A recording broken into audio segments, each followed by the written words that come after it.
murumva radiyo ijwi ry'Amerika ivugira Washington DC mu Kirundi n'Ikinyarwanda.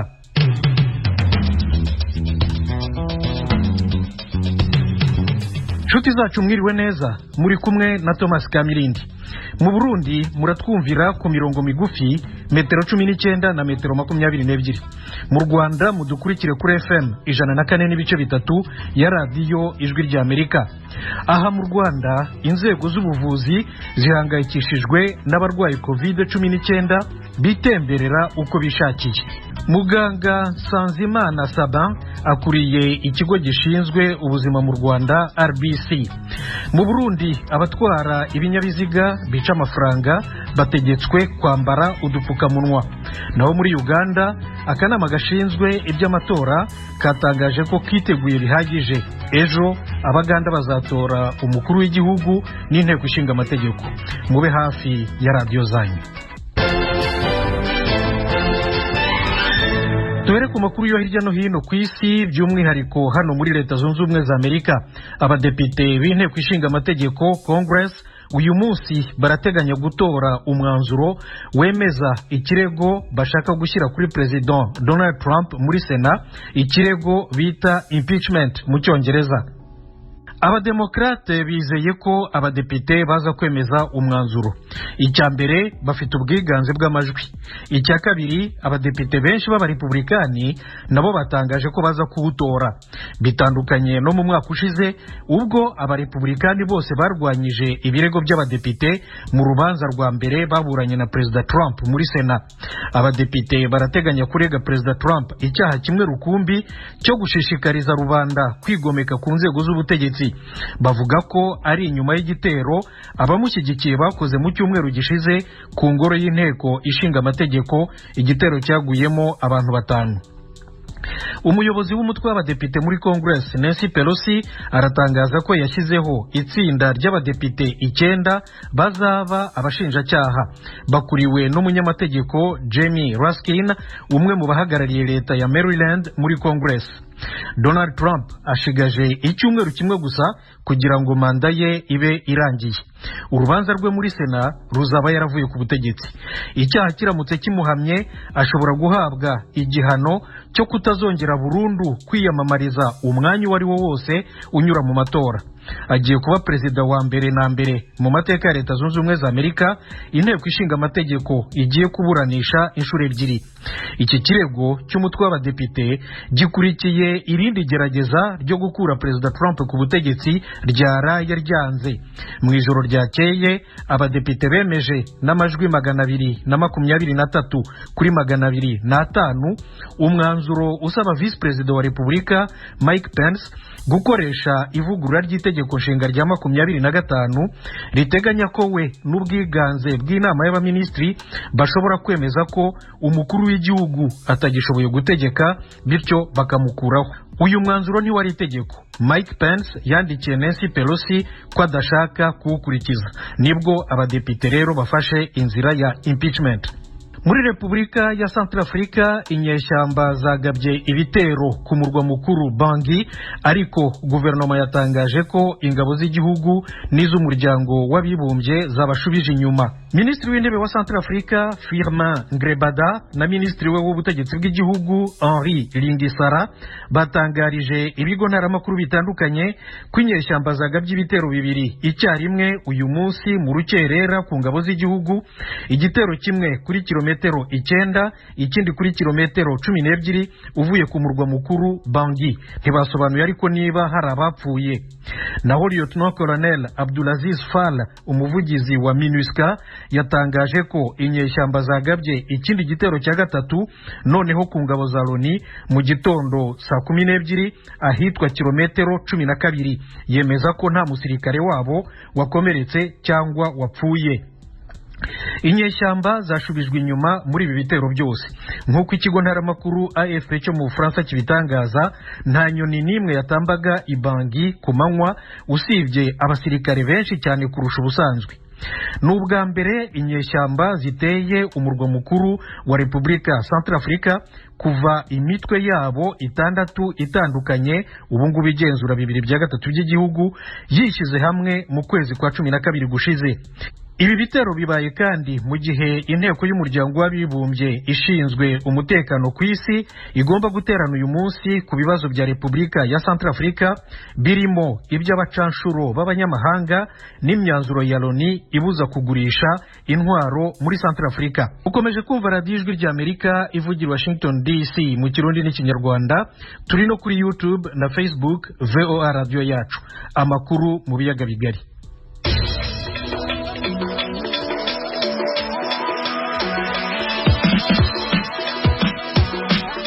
Mu Burundi ku nshuro ya mbere abatwara ibinyabiziga bica amafaranga bategetswe kwambara agapfukamunwa kuva kuri uyu wa gatatu, ariko mu ntara zimwe na zimwe baravuga ko nta dupfukamunwa duhari kugira ngo bashobore kutugura. Eloge Wirikaneza aratugezaho iyi nkuru. Iyi ngingo yafashwe n'umushikiranganji w'umutekano bakaba ari n'abatwara komite y'igihugu igwanya COVID-19. Kuva kuri uyu wa gatatu abanyonga ibinyabiziga bica amafaranga n'ababafasha ku bijanye n'amabisi bakunze kwita abakonvoyeur n'abakokayi babwirizwa kwambara udupfukamunwa. Ingenzi zo zibitegerejwe kuva kuri uyu wa kane ku mugwa mukuru w'ubutunzi Bujumbura ku bituro bitandukanye vyaba ivy'amabisi yo mu gisagara n'iziduga mu ntara hagati. Ingingo yubahirijwe nk'uko amasoko yacu yabitwemereye, eka n'abanyonzi b'amakinga n'abamotari nico kimwe. Ariko ikibazo nyamukuru abaganiriye n'ijuru ry'Amerika bafise n'ubukene bw'ubufukamunwa n'igiciro kinini bugurishwa. Aba ni bamwe mu bunguruza abantu n'ibintu hamwe n'ingenzi. Aha kuri kote Bubrema twagerageje kugifatamo neza.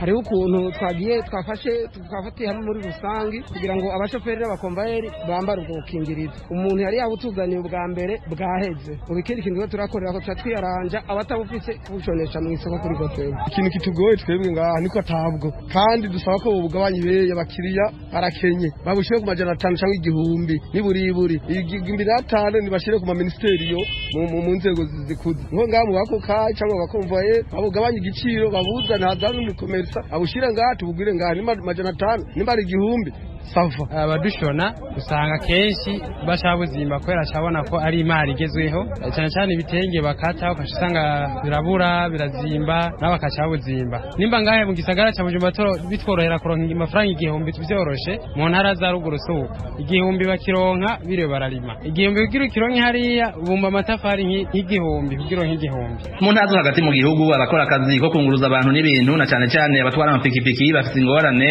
yo kubura aho bagurira udupfukamunwa. Aba nabo mu buraruko bushiye uburengero mu ntara ya Cibitoke. Ingingo twayakiriye neza, ariko aho bigoreye ngaha nta buhari nta turonka tubukura.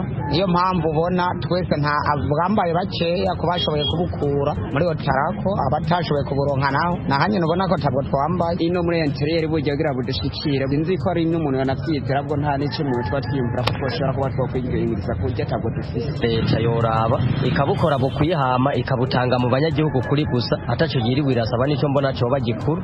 Abatubahiriza ingingo n'izindi leta yagenye zirimo kugaramaza y'ubutambiro n'ibiteramo byo mu bunywero isaba ko bahanwa. Nkurikiye umuvugizi w'ubushinganje bujejwe umutekano. Abajejwe intwaro n'abajejwe umutekano abapolisi bakaba basabwe guca bazubahiriza kunyene bishikirijwe atana kimwe bakuyemwo. Tugasaba kandi yuko umuntu wese atazozubahiriza azoca afatwa ashikiriza ubutungane ko azoba ari umugarariji. Abagarariji mu ntara zimwe nka Rumonge mu manuko hashira uburengero iri muzegereye ikiyaga Tanganyika baja mu bihugu byo mu karere n'abavayo mbere kugera muri Afrika y'Epfo bakunze gucamwo. Abategetsi baho bamaze gufata ingingo zihariye. Consolateur Nitunga uramatari wa Rumonge yabitangaje mu gatondo ko kuri uyu wa gatatu yahejeje inama y'umutekano. Umushoferi n'umukomvoye batazoba bubahirije ivyo byo gutwara abantu n'ibintu ari uko bambaye udupfukamunwa 50,000 uzoba ariko yunguruza nawe hambavu y'umushoferi umukomvoye bigashika agafatirwa mu modoka ariko yunguruza atayifise 5,000. Hanyuma inama y'umutekano ku byerekeye abamotari nabone umumotari azoba atayifise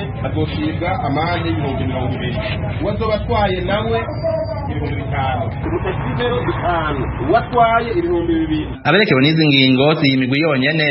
Muri aya mazu y'ubudandarizo Mwero akazoba afise ibyo bintu twifuje yuko nabo tubatamande 20,000 mu byo y'abashengero babone yuko bagenda bakagundana bakaba benshi bagira bya bintu byo gutandukana imetero utazobikurikiza nawe tuzomuca amande nk'ari twavuze aho hejuru twagejwe Mwero. Abakunda kwakira abantu benshi ni mu butungane ni mu gipolisi ni mu ntwaro kwa bamusitanteri kwa buramatari mu byerekeye amagara y'abantu kwa muganga aho bose twifuza yuko izo ngingo dushikirije zikurikizwa atanimwe ibuye.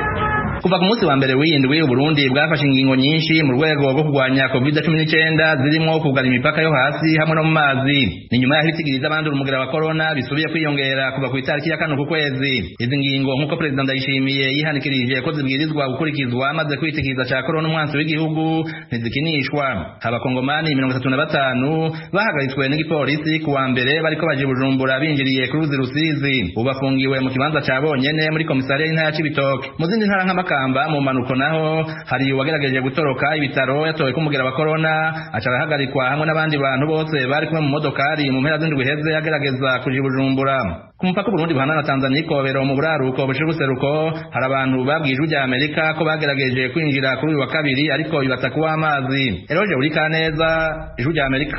COVID-19 ni no mu Rwanda aho ikigo cy'igihugu gishinzwe ubuzima RBC mu magambo ahinnye y'Icyongereza gihangayikishijwe n'abanduye COVID-19 nyine barwariye mu ngo ariko bakomeza kwitemberera.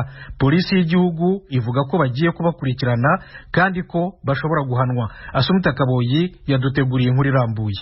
Mu barwayi ba COVID-19 bagenda baboneka umunsi ku munsi ku bipimo bifashwe, hari bamwe bavurirwa kwa muganga, abandi bigaragara ko batarembye cyane bagasabwa kujya mu ngo zabo bakishyira mu kato.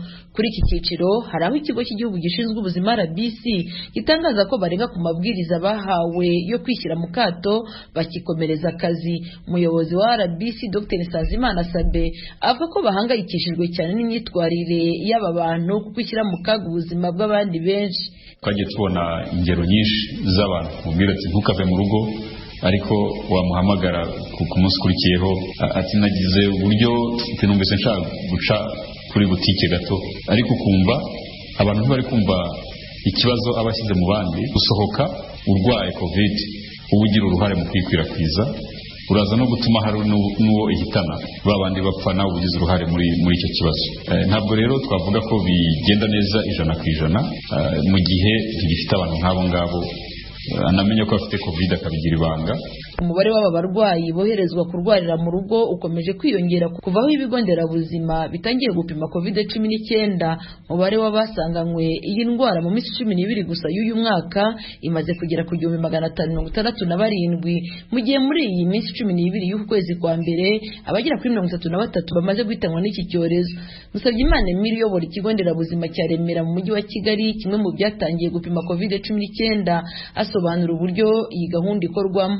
Iyo umuntu tukamusanga na covid cyambere turakora ibya bimenyetso, niba ari ibimenyetso dushaka kubona bishobora kumushyira mu kaga tuhamagara turamukurikirana tukamushyira mu cyumba cyabugenewe, ubundi tugahamagara urwego rubishinzwe kugira ngo mubashe kumukurikirana ku buryo bwihuse. Bo hari ushobora kuza akatabasha no guhumeka kandi ubu wakeneye umwuka, harumva yacitse intege ku buryo bugaragara, ariko hari n'abandi baza ugasanga muri we wamupimye ariko nta n'ikimenyetso kimushyira mu kaga afite. Icyo gihe rero tubagira inama yo kujya mu rugo akabagumyeyo, ndetse by'umwihariko n'abandi babana tukabapima ariko akirinda kujarajara cyangwa se kujya n'ahandi kugira batanduza abandi, ndetse tukamugira n'inama ku bijyanye n'intungamubiri kugira ngo abashe kurya indyo yuzuye. Inzego zishinzwe umutekano zivuga ko zigiye gushakisha abarenga ku mabwiriza yo kurwarira mu rugo zikabahana. Umuvugizi wa polisi y'u Rwanda John Bosco Kabera: abo bantu rero niba hari ikintu kirimo kugaragara yuko ari ahandi hantu tugomba gushyira imbaraga kandi n'ubu twatangiye kuzishyira, ubundi byatangiye ari uko umuntu nyine atinya covid akavuga nayirwaye reka nyamuneka mumande biko nanakira. Urumva rero amaze gutinyuka ku buryo bumva ko bayitera n'abandi. Turagira ngo tubihanangirize babyumve, niba usanga mu covid ntujye mu bitaro, urwego rubishinzwe rukabwira ko ugomba kujya iwawe ukaharwarira cyangwa se ukahaguma ukamirwa ko ari akumva, ntabwo ugomba kuharenga. Abo bantu rero ubundi mu by'ukuri bakwiye guhanwa ndetse bakajya no mu nkiko. Twebwe tubifata nk'aho barimo kuvuga ko kurwarira mu rugo bidahagije, ahubwo bashaka kurwarira muri kasho, ejo bakazajya no muri gereza. Imibare itangazwa buri mugoroba na Minisiteri y'Ubuzima iragaragaza ko mu turere hafi ya twose iyi ndwara imaze kuhagera. Nubwo biri uko ariko leta yari yafashe ingamba zikomeye zirimo ko nta muturage wemerewe kuva mu karere kamwe ajya mu kandi, kimwe n'uko nta nta muntu wava mu mujyi wa Kigali ngo abe yakwerekeza mu yindi ntara. Kugeza ku itariki 20 z'uku kwezi ibikorwa byose by'ubucuruzi bitegekwa gufungwa saa 12 z'umugoroba, naho abaturage bakaba basabwa kugera mu ngo zabo bitarenze saa 2 z'ijoro. Ibintu abatari bake cyane cyane abacuruzi bamaze kugaragaza ko byabahombeje kuko benshi bacuruza nyuma y'akazi. Usibye bamwe mu bikorera bagaragaza ko gufunga saa 12 bimaze kubazanira igihombo, hari n'umunyapolitiki utavuga rumwe na leta y'u Rwanda Maître Ntaganda Bernard washinze ishyaka PES Imberakuri, igice kitemewe na leta, wasohoye itangazo kuri wa gatatu asaba leta y'u Rwanda gukuraho gahunda ya guma mu karere n'umukwabu uhera saa 2 z'ijoro.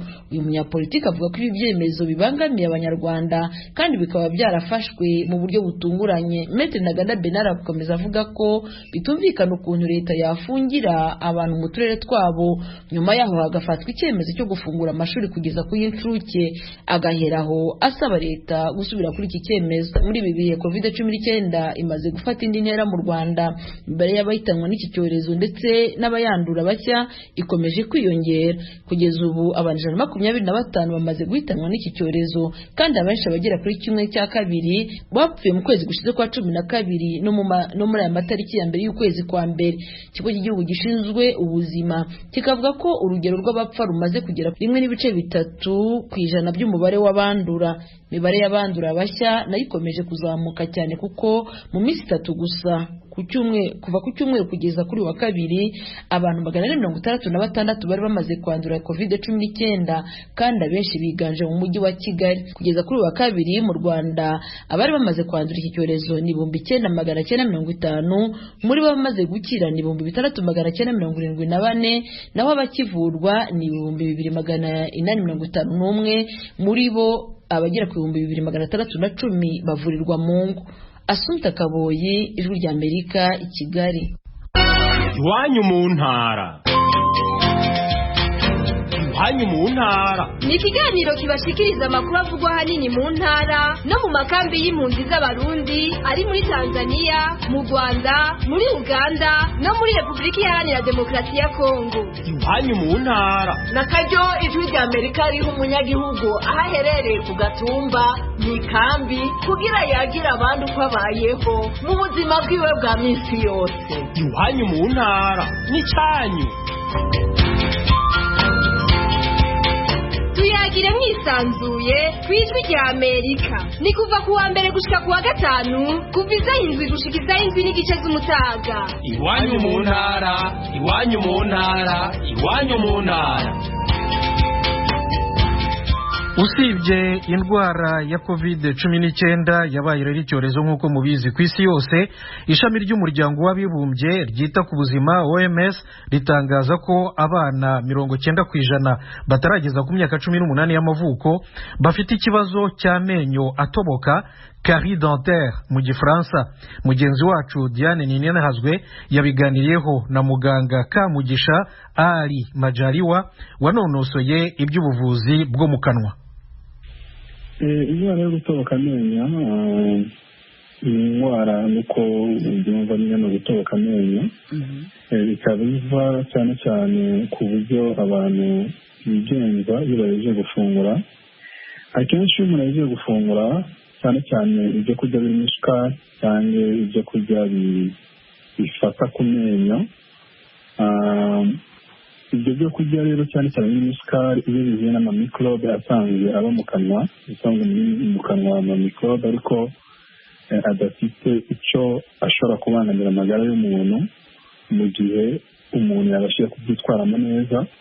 Ariko iyo atabyitwayemo neza nk'uko bikwiriye, ni ukuvuga arafungura ariko ntiyibutse gufata brosse à dents cyangwa se umugiriki mu kirimi uko babivuga yoza amenyo, byaje kurya bica bihura na ya mikorobe, byabisigazo by'ibyo kurya bica bihura na ya mikorobe, za mikorobe nazo kuko ziba zikeneye kugira ngo zibashe kubaho zibifungura. Nk'uko twese iyo dufunguye dukenera kujya gusohora ibidakenewe n'umubiri wacu, za mikorobe nazo ibyo zakoresheje zibihindura aside. Iyi aside rero ni ikiza ikegera amenyo ikayatobora. Iyo yegereye igishi cyangwa se inyinya nk'uko mu kinyarwanda babyita, ya aside iraza igaturira cyangwa se igatwika cya kingishi cyangwa se yanyinya. noneho niyo mpamvu usanga bamwe na bamwe akubwira ati ndi kuva amaraso mu kanwa cyangwa se amenyo ari gutoboka cyangwa se n'izindi ngorane zitandukanye zishobora kugufatira mu kanwa cyangwa se ku bice byegereye akanwa ariyo inyinya cyangwa se ikingishi cyangwa se ururimi n'ibindi bitandukanye. Muganga uratubwiye ko ahanini usanga ari ibyo kurya birimo isukari, hama utunyobwa two turi mu isukari aho twumve bamwe banywa agacayi mu gatondo, wavuze ati mu nyuma ntiyigumure. Umuntu ahejeje kunywa n'icayi canke akanwa n'agafana nayo canyarukira kwigumura kugira ngo iyo sukari ntigume mu menyo ngo ihave ihura n'iyo microbe.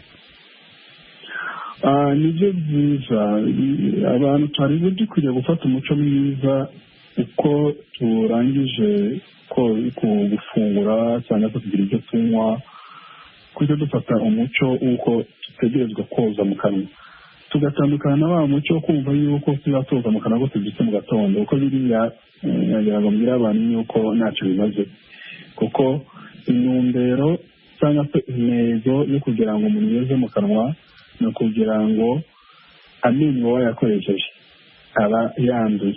Rero uba ushaka ngo uyoze uyatunganye kugira ngo ase neza. Umuco wo kubyuka mu gatondo tukiborosa navuga ariko ntacyo umaze, ahubwo byiza uko umuntu arangije gufungura cyangwa se arangije kugira ibyanywa ageze mu rugo, niba atari hafi y'imuhira cyangwa se ari hafi y'imuhira, byiza no ko yahita yoza uwo mwanya amenyo yiwe kugira ngo yirinde ingaruka bishobora kuza mu nyuma zo gutoboka amenyo cyangwa se kuva amaraso mu kanwa.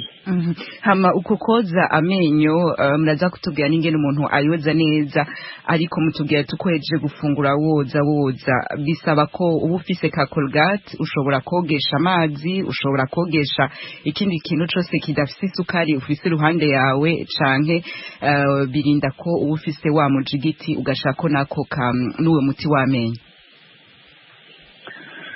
Ibikoresho bikoreshwa mu koza amenyo ni uburoso cyangwa se umujigiti, hari umuti w'amenyo, ariko umujigiti tukiri kuri borosada cyangwa se umujigiti cyangwa se uburoso butegereza kutarenza amezi 3, kuko gufata borosada bikamara umwaka wose si byiza. N'uwo mujigiti ukaraba kuri turiya tuntu twogesha amenyo, turiya tuburashi cyangwa se tubrisos ukuntu mu kinyarwanda cyangwa mu kirundi twitwa, turiya tuntu natwo niyo umujigiti cyangwa se uburoso bwaba butaramara tubamo amezi 3, ariko bukaba bumaze gusa nk'aho butakiri ku murongo neza, butagihagaze neza. Ibyiza ni uko uwo mujigiti umuntu awuhinduza undi mujigiti, kuko ukoresheje borosada mbi uroza amenyo ni byiza, ariko urikomeretsa ku bice byegereye amenyo, aribyo ishinya cyangwa se ikingishi. Igikoresho cya kabiri cyo kogesha mu kanwa ni dentifrice cyangwa se umuti w'amenyo, abantu rero dukunda kubyita korogate nibyo tumenyereye, ariko korogate ni izina, hari indi miti itandukanye yo kogesha mu kanwa. Umuti w'amenyo rero nawe ni ukuraba niba utararenza igihe, kuko abantu benshi ntabwo tubiraba, turagenda ku butike tukagura, ariko turabe nimba ushobora kuba wararengeje iminsi nawe nacyo ni ikibazo, kuko ugizwe n'amaporoduwi chimique baba barateganyije iminsi itegerezwa kumara, ibirengeje iyo minsi nabyo bishobora gutera ikibazo ku magara muri rusange. Icya gatatu rero, igikoresho cya gatatu nicyo bita dental floss cyangwa se fil dentaire. Ni akagozi bacisha hagati y'amenyo, kuko umujigiti cyangwa se uburoso budashobora koza hagati y'amenyo. Icyo gihe bakoresha iriya dental floss cyangwa se fil dentaire cyangwa se akagozi kari special mu koza amenyo, mu koza hagati y'iryinyo n'irindi, kuko ibyo kurya byinjiyemo bishobora kuza gutera ingaruka, kandi wowe uzi yuko wogeje mu kanwa neza. Urumva rero kogesha amazi honyine, nk'ubu nk'abaja ku buzi butandukanye ugasanga ahejeje gufungura akantu yihereje utuye bamwibarabara akavuga ati reka ncishe ko amazi, ntaco biba bivuze utarinze gukoresha ibyo byose tubari. umuntu yavuga ko atari bibi si bibi ariko habaho ibyiza cyane hakabaho n'ibyiza biringaniye. ibyiza byiza ni ibyo byo gukoresha ibyo bikoresho twavuze ko ari bitatu: amazi, umuti w'amenyo na borosi n'umujigiti. ariko uri kure uri hafi yo ku kazi na borosi adafise arashobora gucishamo amazi byinshi. ariko icyo nabwira abantu ntibagire ubwoba, ntibumve yuko bategeza kugendana mu gihe 5 hose. wogeza amenyo 2 ku munsi birahagije. mu gatondo uje gufata igaburo rya mu gatondo no mu ijoro mbere y'uko ujya kuryama birahagije. ariko uri muhira urashobora kubikora uko ugiye gufungura. Bamwe rero biyugumira imbere yo gufungura agacayi ko mu gatondo mu bakuri inkoni ku gishitsi ati yugumure nyaburi nyuma yo gufungura. Naco bimaze bazabigerageze, abatabigira babigerageze babigire na experience. ugiye woza neza mu ijoro mbere yo kuryama ubyuka mu gatondo wumva umeze neza nta kibazo cyose na kimwe. Yego. Ijwi rya Amerika Washington DC mu Kirundi n'Ikinyarwanda turiko turagaruka ku ngwara yo gutoboka amenyo, ariko turaza no kwibanda ku isuku umuntu abwirizwa kugirira akanwa kiwe. Nuko rero mwumvise umuganga turi kumwe yuko ari muganga Kamugisha sanzwe yarangurira imirimo yiwe mu gihugu c'u Burundi. Turase abanywanyi batari bake ku murongo wa telefone bafite utubazo tubanze tubaje ko hama tubandanye ikiyago. Dieudonné ikaze. Ego uherereye ndi mu Burundi Bujumbura. I Burundi Bujumbura. Nakabazo ni intererano ubaza muganga Kamugisha. Ibibazo bimwe bimwe mfise byerekeye amenyo. Allo? Turakumva duga ku ijambo Dieudonné. Usanga umuntu nkuko muganga yabivuze ko ukoresha umuti 2 ku munsi canke amazi umuntu abigira kandi washaka ugasanga aragira isuku rikwiye mu menyo, mugabo ugasanga amenyo yiwe afite indwara yo gutobagurika.